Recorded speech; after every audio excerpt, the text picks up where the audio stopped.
Welcome to the info of OPPO Reno 5Z, and I'll show you how to mute ringtone on this device. So first we should just open the settings application and then tap on the sounds and vibration.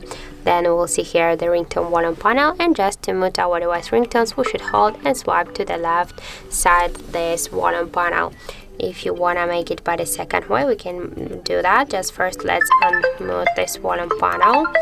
Then we should click here to advanced settings, and in volume button function we should be sure that we have selected the ringtone volume, not media. And now just by press down volume button on the left side of our phone we can also mute our device ringtone. And the third way, we just can with our fingers swipe to the down this volume panel. And that's it. So thank you for watching, and if you find this video helpful, don't forget to leave a like, comment and to subscribe our channel.